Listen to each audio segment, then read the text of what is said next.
안녕하세요. 이제 22회 기출문제 많이 오셨네요. 네, 많이 따라오시고 여러분들 그 기출문제 해설 강의 이렇게 들으시면서 문제도 자꾸 풀어보시니까 아마 요령도 생기시고 숙달도 되시고 또 어떤 문제가 주로 출제되는지도 알게 되시고 그럴 때는 선생님 좋아요만 하는 거 아니죠. 구독. 아직도 강의를 들으신 분 중에 지금도 반절 정도는 구독을 안 누르신 분이 너무 많아요. 그래서 구독이 왜 구독을 눌러주시면 좋냐면 저희가 이 영상을 촬영하거나 이 강의를 제공하는데 구독을 해주시는 게 도움이 되고 또 여러분들 강의를 들으실 때는 알람 설정을 해주시는 게 많이 도움이 되시니까 구독, 좋아요, 알람 설정 자 부탁드립니다. 그럼 이제 지금부터 22의 기출문제 해설로 들어가죠. 자, 22에 가보죠. 25번 보니까 옛날에 많이 봤던 문제네요. 그래요. 예전에 봤던 유형의 문제가 또 나온다니까요. 법정기일 전에 저당권을 설정을 했어. 그럼 법정기일 전에 저당권을 설정하면은 그때는 설정이 먼저죠. 그런데 피담보 채권보다 우선 징수되는 조세. 그럼 여기서 법정기일 전에 설정을 했더라도 피담보 채권보다 우선하여 징수될 수 있는 것은 그 재산에 부과된 세금은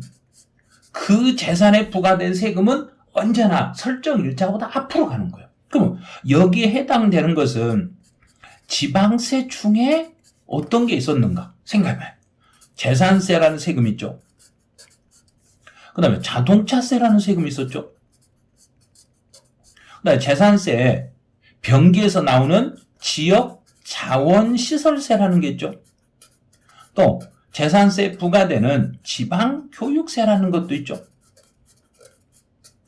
그 다음에 두 번째로 국세 중에서 그 재산에 부과된 것은 상속세라는 세금하고 증여세라는 세금이 여기에 속해요. 그다음 또 하나가 종합부동산세라는 세금이 있었네. 그럼 여기에 해당되지 아니한 걸 찾아라 그랬으니까 종합부동산세, 지역자원시설세, 재산세에 부과되는 지방교육세, 그럼 취득세 1번이 답이죠. 이렇게 푸시면 돼요. 그래서 1번 여기 정답이 되는 거예요. 26번은 가산세에 대한 설명으로 옳은 것은 모두 몇 개인가 그랬어요.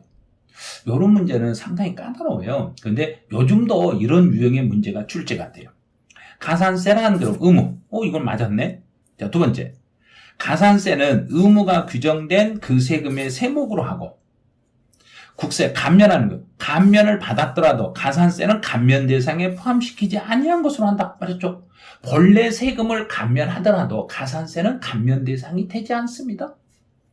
그다음 무신고 가산세나 과소신고 가산세 납세 의무의 성립시기 그랬어요. 그러면 법정 신고 기한이 경과될 때. 그다음 법령에 따른 세법 해석에 관한 질의해신 등으로 신고 납부하였으나 내가 법령 해석이 안 돼서 정부에게 질의를 통해서 그런데 질의를 통해서 해신을 받아서 신고 납부했으나 이후에 다른 과세 처분을 한다. 정부에서 나에게 해신해 준 것과 다른 과세 처분을 하더라도 정부를 믿고 내가 신고했던 부분이니까 그건 잘못된 신고가 아니란 이야기예요. 그런 경우는 가산세를 부과하지 않습니다. 그럼 옳은 건 모두 몇 개예요? 4개? 이거 어려운데요? 개수 문제를 이렇게 문제를 내놓으면 상당히 어려워요. 그래서 문제를 푸실 때 개수 문제를 푸는 요령은 한 번 문제를 읽고 내가 이걸 올바르다 틀리다 판단했으면 그대로 개수를 밀고 나가셔야 돼요. 안 그러면 2분 3분 지나니까 뒤에 가서 2문제 3문제를 못 풀게 돼요. 그래서 이렇게 개수 문제 났을 때는 상당히 까다로운데 22회 시험 이때부터 시작을 해서 지금까지 매번 개수 문제가 세법에서 박스로 2개 정도 나와요. 계속적으로 이렇게 문제가 출제되고 있어요. 그러니까 연습 좀 해주셔야 돼요. 이런 건 26번은 5번 이게 답이 돼요. 27번은 취득세와 관련하여 시행되고 있는 제도는 모두 몇 개인가? 그럼 특별징수는 이게 원천징수하고 같은 뜻이에요. 국세 원천징수나 지방세 특별징수가 같아요. 그러면 이런 건 취득세 나올 일이 없죠. 분할납부 안 되죠. 물납도 안 되죠. 면세점은 있죠. 취득세는 취득 가액이 50만 원 이하인 경우는 면세점으로 세금을 부과하지 않아요. 그다음 기한 후 신고도 가능하죠. 왜? 정부에서 결정하여 통지하기 전까지는 왜 신고 나쁘니까 결정 통지 전에는 기한 후 신고가 가능합니다. 그럼 27번은 2번. 자, 28번. 표준세율에서 중과 기준세율을 뺀 세율이다. 이건 특례세율이죠. 특례세율 문제가 나오면 반드시 앞에다가 여기다 등기라는 걸 딱 쓰고 얼른 연습하라고 그랬죠. 상속을 받았으니까 집 없는 사람이 상속을 받으면 상속 등기해야죠. 등기해야죠. 공유물을 분할했으니까 등기해야죠. 이전했으니까 등기를 해야죠. 재산 분할했으니까 등기하죠. 개조하고 수리했으니까 면적이 증가되진 않았으니까 등기할 필요가 없죠. 그럼 다 보는 거예요. 이렇게 푸는 거예요. 그래서 이 문제를 보면서 이런 경우는 특별한 경우 이건 등기를 한다. 등기를 하니까 2% 뺀다. 등기하면 2% 뺀다. 등기 안 한다. 그럼 그때는 중과 기준세율로 부과한다. 이렇게 푸시면 돼요. 그래서 28번 같은 경우는 문제 풀 때 약간 어려울 수도 있어요. 그래서 요거는 요령을 등기를 하면 다시 한번 알려드릴게요. 이렇게 등기만 한다. 안 한다. 이렇게 등기를 한다면 특례세율이라는 것은 내가 동그라미면 상대방이 빠지는 거예요. 그래서 전체 표준 세율 중에서 중과 기준 세율을 뺀 세율을 적용하는 거예요. 등기를 안 한다. 그럼 등기가 X가 되니까 옛날 취득세 중과 기준 세율로만 과세가 되는 거예요. 중과 기준 세율로만 과세를 하겠습니다. 이렇게. 그래서 정답은 28번은 5번이 되겠죠. 자, 29번. 취득세에 대한 설명으로 옳은 걸 찾아라. 법인 아닌 자, 개인들이 건축하거나 대수선하여 법인이 아닌 자, 그럼 개인이네? 개인이 건축하거나 대수선해서 내가 공사비가 이만큼 들어갔어요. 그래도 그걸 인정을 안 해줘요. 그러면 법인 장부에서 80%가 아니라 90%가 증명이 되셔야 돼요. 장부상에서 90%가 넘는 금액이 증명이 되어야만 취득가격을 인정을 해줘요. 또 건물의 개수로 통하여 면적이 증가될 때는 증가되는 부분이 아닌 면적 전체 틀렸죠.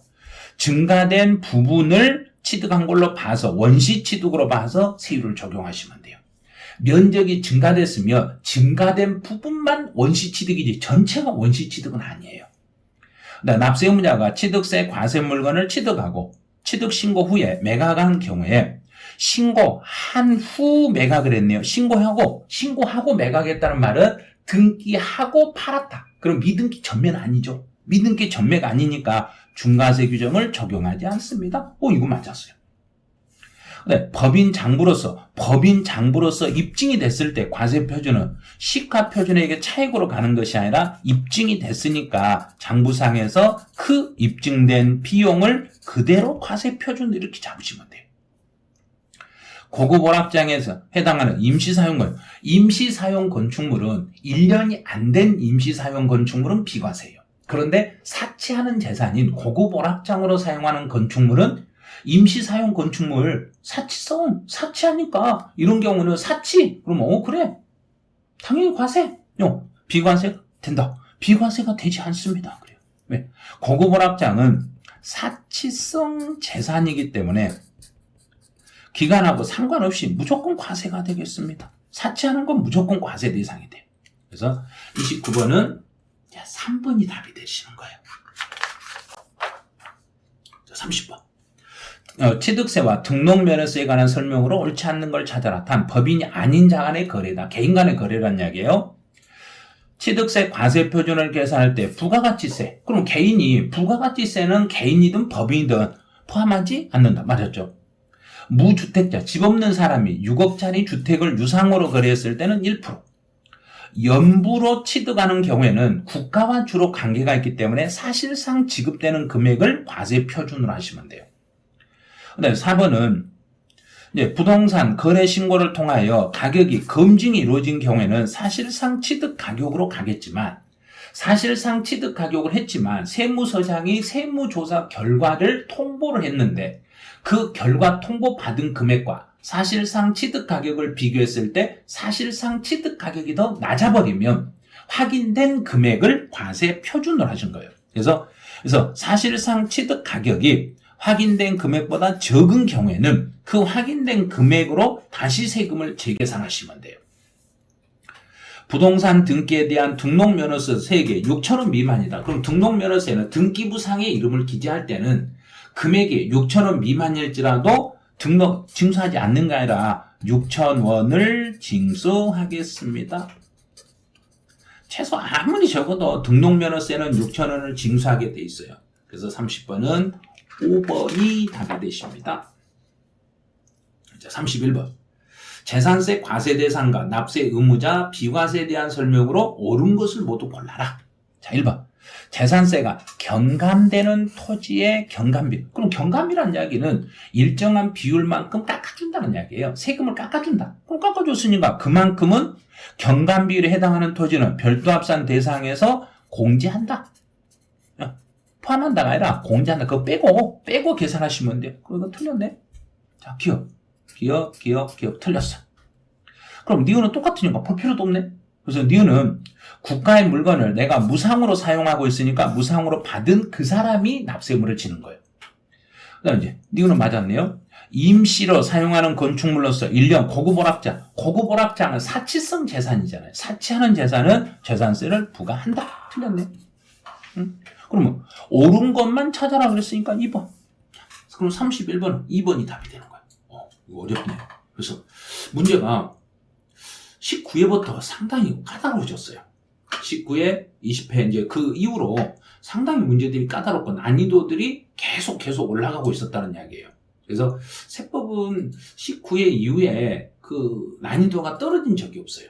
그래서 그 지금 수준에 맞게끔 계속 문제들이 이렇게 나오고 있기 때문에 지금 이런 문제를 풀었을 때 그 전에 7회부터 아마 16회 정도까지 풀었을 때는 풀만 했을 거예요. 그런데 17회 넘고 18회까지도 푸는데 19회가 딱 넘어서는 순간 와, 문제 어렵네요. 상당히 까다로워졌어요. 지문도 깊이 들어가고. 그래서 저희가 강의할 때도 19회 시험 그때가 난이도가 조금 높았어요. 높아가지고 강의를 할 때도 내용을 세부적으로 설명을 한 기억이 나거든요. 그래서 그때 문제는 지금의 문제 수준에 거의 육박한 문제들. 거의 비슷하거나 그때가 더 어렵거나 막 이랬었어요. 그래서 예전 문제를 풀면서 선생님 제가요 22의 문제를 많이 틀렸어요. 이런 경우도 생길 거예요. 그러니까 많이 틀리더라도 계속 연습을 이 정도 수준에 해주셔야 돼요. 이게 기출 수준이에요. 그래서 너무 자만하시면 안 되고 이런 정도 수준의 문제가 나온다는 걸 아시고 이제 대비를 하시면 되는 거예요. 31번은 2번이었어요. 32번 가보죠. 재산세 과세 표준과 세율에 대한 내용으로 옳은 걸 찾아라. 그럼 재산세는 50% 범위 내에서 가감할 수 있는데 5년간 적용하는 게 아니라 해당 연도에만 적용합니다. 해당 연도에 한정합니다. 틀렸네요. 다가구 주택은 1가구가 독립생활이 가능할 정도로 분리된 부분이 있으며 일부의 주택으로 보면 2번 맞았네. 재산세에서 다가구 주택은 독립생활이 가능할 정도로 분리된 부분이 있으며 그 분리된 부분을 1구의 주택으로 보시면 돼요. 또 별장은 4%, 고급 주택은 1에서 4%. 그러면 틀렸네. 고급 주택도 4%였습니다. 고급 주택은 재산세에서는 사치성이 아니에요. 재산세 고급 주택은 일반 주택으로 봐서 1에서 4%. 그럼 0.1에서 0.4%. 그래서 0.1에서 0.4까지의 세율이 적용이 됩니다. 그래요. 또 토지와 건물의 소유자가 다른 주택에 대해서 재산세를 적용할 때 그러면 토지 건물의 소유자가 서로 다르다. 소유자가 서로 다를지라도 토지 건물의 가격을 합산한 가격 구분이 아니에요. 합산한 과세 가액을 소유자별로 구분하는 게 아니라 주택별로 합산한 과세 표준에 주택의 세율을 적용해 주시면 돼요. 또 고급 주택은 주택이니까 과세 표준은 70%, 틀렸네요. 60%. 주택은 공정시장 가액비율이 60%를 곱하기 하시면 돼요. 그래서 32번은 정답 2번. 지금 시험이 31회 시험 수준이나 똑같네? 그래요. 그 전에 이렇게 나왔던 문제들이 22회, 10년 전에 나왔던 문제들이 지금 현재 나온 문제 수준하고 똑같다는 이야기예요. 그러니까 기출문제를 많이 풀으시라는 이야기예요. 많이 풀어보면서 어떤 정도의 문제가 수준에서 지문이 출제되는지, 어느 지문들이 요즘 최근에 출제 유형으로 바뀌어서 나오는지 이런 걸 좀 많이 받아들이셔야 돼. 지금 받아들이셔가지고 이제 마무리. 지금 여러분들 지금 이 영상을 보실 때쯤 되면은 이제 32의 시험을 준비하신 분들도 있고, 이제 33회 내년에 준비하신 분도 있을 건데, 그래도 지금 문제는 이 정도 나온다는 걸 알고 대비를 하셔야 돼요. 그래서 기출문제 수준이 상당히 상승돼가 상향돼서 문제가 출제되고 있다는 것만 그거 느끼시면서 해설을 들어주시기 바라네요. 자, 33번. 재산세 부가징수에 대한 설명으로 틀린 걸 찾아라. 토지분 재산세는 토지분, 땅에 대한 재산세는 20만 원 이하가 돼도 금액에 상관없이 토지는 9월 16일에서 9월 30일 사이. 틀렸네? 누락으로 수시부가 사유가 발생하는 수시부가 징수할 수 없는 게 아니라 있네? 틀렸네? 물납을 허가하는 부동산의 가격 매년 12월 1일이 아니라 매년 6월 1일에 가격. 틀렸네? 그럼 기억, 니은, 이거 다 틀렸네?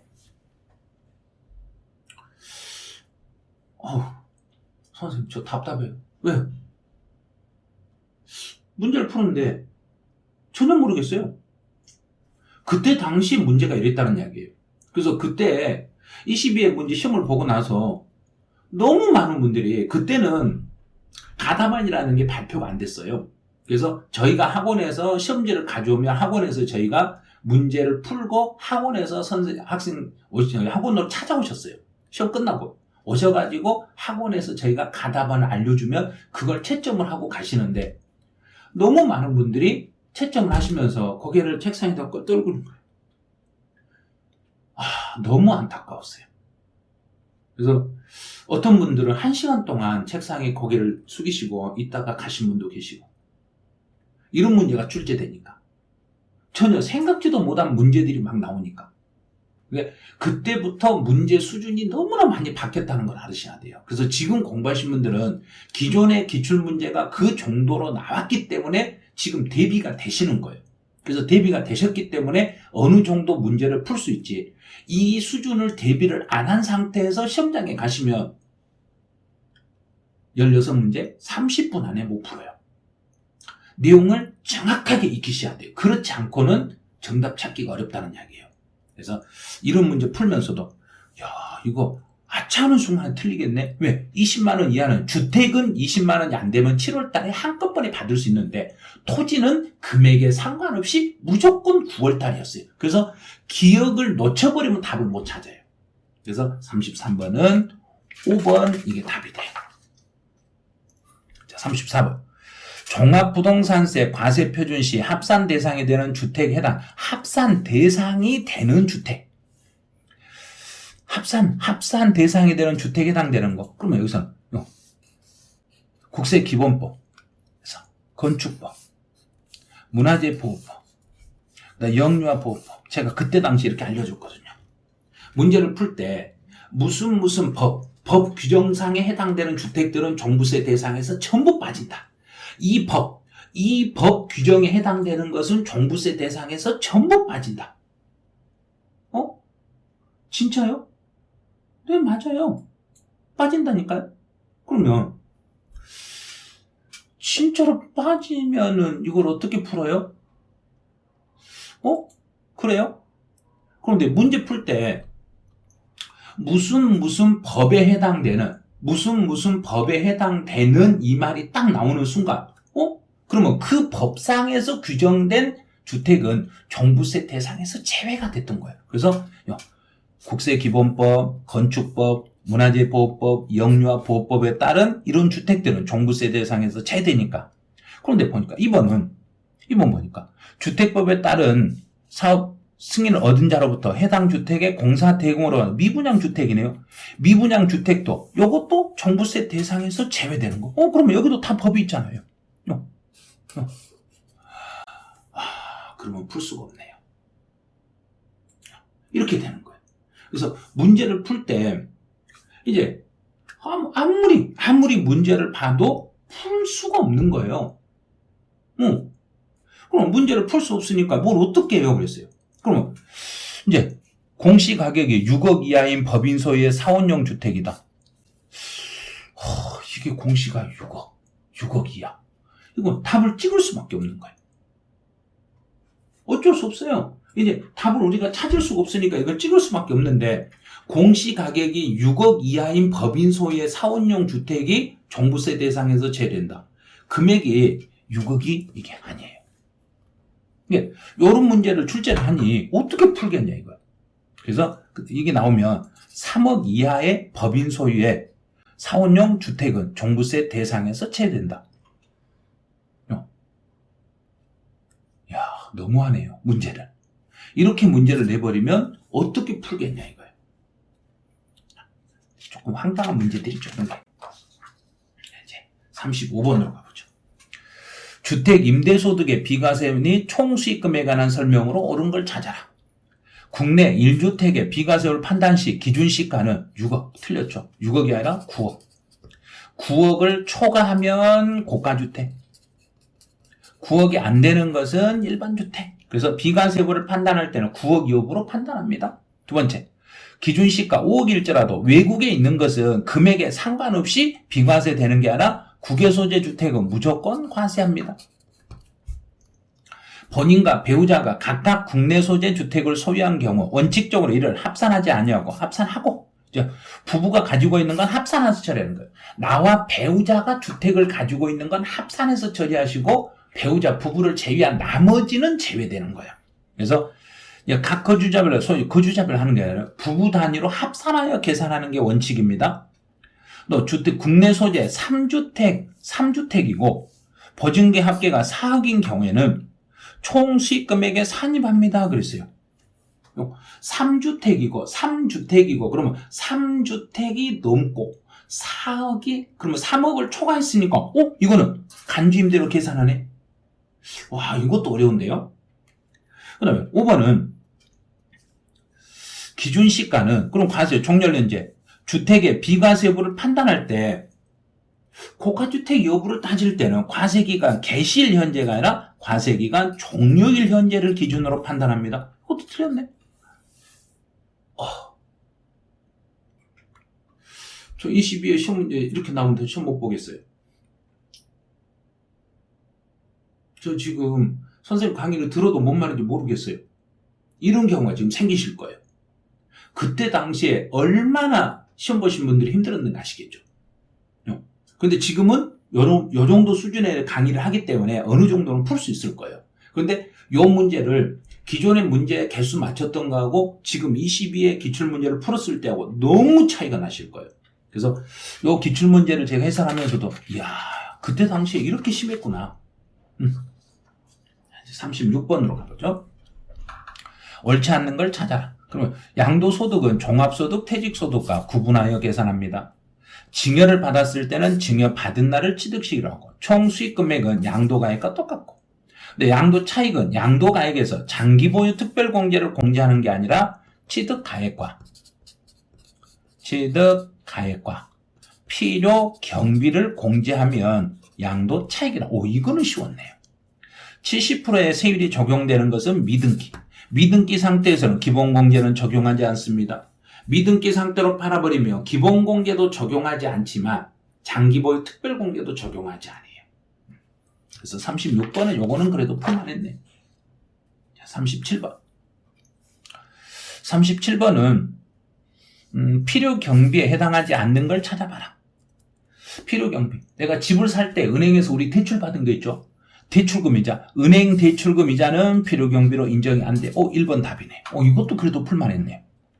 그다음에 이제 매각 차손은 주택 채권을 만기 전에 양도하면서 손해봤을 때는, 금융기관에 매각했을 때는 전액을 필요경비로 인정하고, 금융기관이 아니었을 때는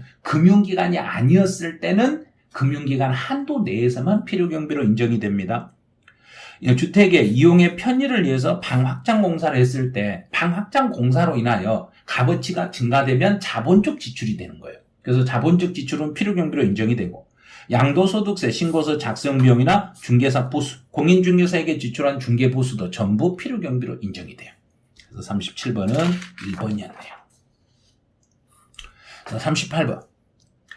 양도소득세 세율인데 주택을 2020년 7월 1일 날 취득을 하여 등기한 후에 2021년 9월 10일 날 양도했네요. 그러면 흐름을 얼른 찾아요.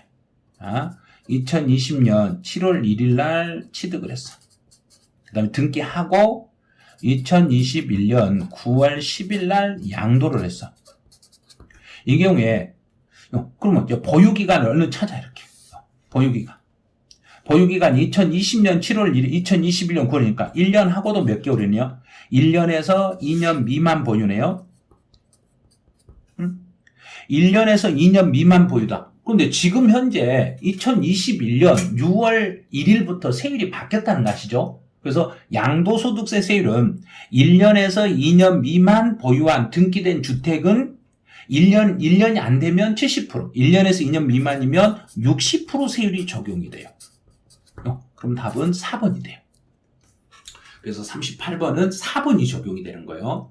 과세 표준이 1,000만 원이어도 이 경우는 보유 기간이 1년 미만이기 때문에 세율은 1년 미만이면 70%인데 1년에서 2년 사이잖아요. 그래서 60%짜리 세율이 적용이 돼요. 2년이 넘었더라면 6에서 45%가 적용이 돼요. 여기는 1년에서 2년 사이이기 때문에 60%. 그래서 답은 2번. 39번. 예정신고 및 확정신고에 대한 설명으로 옳은 걸 찾아봐라. 그럼 이제 3월 15일 날 부동산을 양도했어요. 공장용 건물을 양도했으니까 예정신고는 양도일이 속하는 달의 말일부터 2개월 이내죠. 그러면 2개월 이내니까 3월달 플러스 2개월. 그러면 5월 31일까지 해야 돼요. 그래서 예정신고 기한은 5월 31일이 되는 거예요. 세액공제 받을 수 없다고 그랬죠. 예정신고 관련 무신고 가산세가 부과되는 경우 그 부분에 대해 확정신고와 관련 다시 앞에서 한번 맞았으면 뒤에서는 다시 때리면 안 된다 했잖아요. 예정신고 때 가산세가 부과됐으면 확정신고 때는 또다시 그 부분에 대한 가산세는 부과되지 않습니다. 또 예정신고 납부할 때 납부할 세금은 양도 차익에서 장기보유 특별공제를 빼고 양도소득 기본공제를 빼가지고 거기에 세율을 곱하기 하여 산출세액을 계산합니다. 4번을 맞았네요. 또 양도소득세는 확정신고는 다음 년 또 5월 1일부터 5월 31일 사이에 확정신고를 해주시면 돼요. 그래서 39번은 4번이었네요. 40번. 또 계산 문제를 출제했네요. 양도소득세에서 비과세에 관한 규정을 적용할 때 비과세 받을 세액에서 뺄 금액이 얼마냐 그랬어요. 근데 이 경우는 실제 거래하는 건 3억인데 실제 금액이 3억이에요. 그런데 계약서 상에 기재 금액은 3억 5천이네. 그럼 뭐 계약서 상에 3억 5천이니까 허위 표시 금액이 5천은 허위로 표시했네요. 그래서 허위로 거래했을 때 허위 표시 금액과 산출세액을 비교해가지고 그럼 산출세액을요. 비과세에 관한 규정을 적용하지 않았을 때 산출세액이 3천만 원 나왔네요. 그러면 이 두 개를 비교해서 둘 중에 적은 금액을 비과세 받을 금액에서 빼버리겠습니다. 그럼 5천하고 3천 중에 적은 거 3천. 자, 4번. 알면 답은 쉬워요. 그래서 22의 기출문제는 여러분들이 문제를 풀었을 때 이 정도 문제라면 한 3개, 5개 이상 맞기 힘들겠구나 생각을 하셨을 거예요. 그래서 지금 문제를 풀어놓으신 분들 중에서 개수가 많이 떨어지고 실망을 하신 분들이 생길 거예요. 그러지 마세요. 왜냐하면 지금부터 이런 문제가 나온다는 걸 알기 때문에 대비를 할 수 있는 거예요. 몰랐을 때는 대비를 못 하는데 이걸 알았기 때문에 대비가 가능하시는 거예요. 알면 대비를 할 수 있는 거예요. 그래서 알고 나서 충분하게 대비를 해가지고 이제 안 틀리도록 노력하시면 돼요. 그래서 문제를 이렇게 풀어 놓으시고 그 다음에 이 문제에 대한 그 요약서라든지를 찾아보시면서 요런 내용이었구나. 나도 다 배웠네? 다 배웠는데 내가 문제 풀 때는 좀 어려웠네? 요 정도 느끼는 거지. 실제로 지금 연습할 때는 이게 그렇게 어렵지 않아요. 그런데 실전에서 이런 문제가 딱 내 앞에 닥친다.